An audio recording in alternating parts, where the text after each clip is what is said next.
আমার বিয়ের 4 মাস পর আমি জানতে পারলাম আমার স্বামীর পরকীয়ার সম্পর্ক তার আপন মামির সাথে। আচ্ছা, একটা ছেলে বিয়ের পর পরকীয়া করবে এটা কিন্তু স্বাভাবিক, তাই বলে আপন মামির সাথে? 2017 সালে আমি যখন ক্লাস 8 এ পড়ি তখন আমার বিয়ে হয়। আমার বিয়েটা হয়েছিল আমার খালামণির বাড়িতে। আমার খালাতো ভাইয়ের বিয়ে খেতে যেয়ে আমার শ্বশুর মশাই আমাকে দেখেই পছন্দ করে ফেলে। এরপর তারা আমাদের বাড়িতে আমার বিয়ের প্রস্তাব পাঠায়। যদিও প্রথমে আমার বাবা মা এই বিয়েতে একদমই রাজি ছিল না, কিন্তু একটা পর্যায়ে যে দেখলো ছেলের তো অনেক টাকা পয়সা, তারপর তারাও এই বিয়েতে রাজি হয়ে গেল। আমার হাজবেন্ড তখন অনেক টাকা ইনকাম করতো। মূলত তার পেশা ছিল সে বেকু গাড়ি চালাতো। প্রতি মাস শেষে প্রায় 40-50 হাজার টাকা তার ইনকাম থাকতো। যদিও আমার হাজবেন্ডের বয়স কিন্তু আমার বয়সের থেকে প্রায় 10 বছরের বেশি হবে। তার কাছে যেহেতু টাকা আছে তাই তার বয়সটা তেমন একটা বোঝা যেত না আমার বাবা মায়ের কাছে। আমার হাজবেন্ডরে দেখে প্রথমে আমি একদমই তাকে বিয়ে করতে চাইনি। তার সাথে কেমন জানি আমার যায় না, সে আমার থেকে বয়সে অনেক বড়। যদিও এই বিয়েতে আমি রাজি ছিলাম না, কিন্তু আমার পরিবার আমার কথাই সেই দিন কোনো গুরুত্ব দেয়নি। এরপরেও আমাদের দুজনের বিয়ে দিয়ে দেয়। বিয়ের পর আমি আমার জীবনটাকে মেনেই নিয়েছিলাম। আল্লাহ আমার কপালে যেইটুকু লিখে রাখছে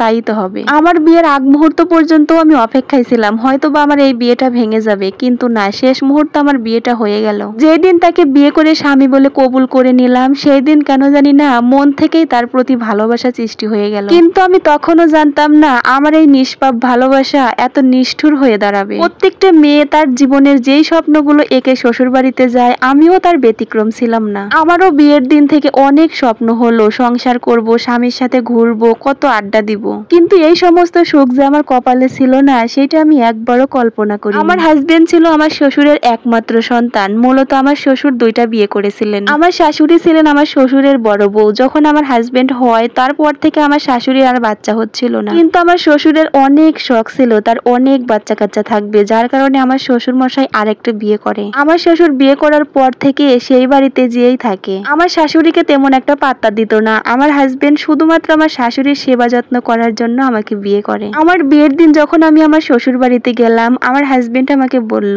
আমার মাকে কখনোই কষ্ট দিবে না। আজকে আমি শুধু আর শুধুমাত্র আমার মায়ের জন্য তোমাকে বিয়ে করেছি। আমার বাসর রাতে বসে আমার স্বামী আমাকে এমন ভাষায় এই কথাগুলো বলল, তার কথা শুনে মনে হচ্ছিল সে যেন বাড়িতে একটা কাজের মেয়ে নিয়ে আসলো। তারপরেও আমি কোনো কথা বললাম না, চুপচাপ তার কথাগুলো মাথা নেড়ে স্বীকার করলাম। ভেবেছিলাম মাকে হয়তো বা অনেক বেশি ভালোবাসে, যার কারণে তার মাকে আমার হাতে তুলে দিচ্ছে। আর আমিও তো আমার মাকে পর করে দিয়ে আসলাম। আজ থেকে আমার শাশুড়ি মাই আমার মা হবে। সেই দিনের পর থেকে আমি আমার শাশুড়িকে অনেক সেবা যত্ন করতাম, অনেক ভালোবাসতাম। আমার শাশুড়ি মাও আমাকে চোখে হারাতো, খুবই ভালোবাসতো। আমি মনে মনে ভাবতাম আমি যদি আমার শাশুড়িকে ভালোবাসি তাহলে হয়তো বা আমার স্বামীও আমাকে ভালোবাসবে, কিন্তু না, আমার স্বামীর আমার প্রতি তেমন একটা কেয়ার ছিল না। সে আমাকে হয়তো বা পছন্দই করতো না। কেমন জানি তাকে দেখলেই বোঝা যেত সে আমার সাথে দায় পড়ে কথা বলছে। কখনোই তার ভালো লাগা, ইচ্ছে, আবেগ কোনো কিছুই আমার সাথে শেয়ার করতো না। কেমন জানি তাকে দেখলেই বোঝা যেত সে খুবই দায় পড়ে আমার সাথে সংসার করছে। সে আমাকে স্বামীর অধিকার দিত, কিন্তু তার ইচ্ছাতে না, সেটা হতো আমার ইচ্ছাতে।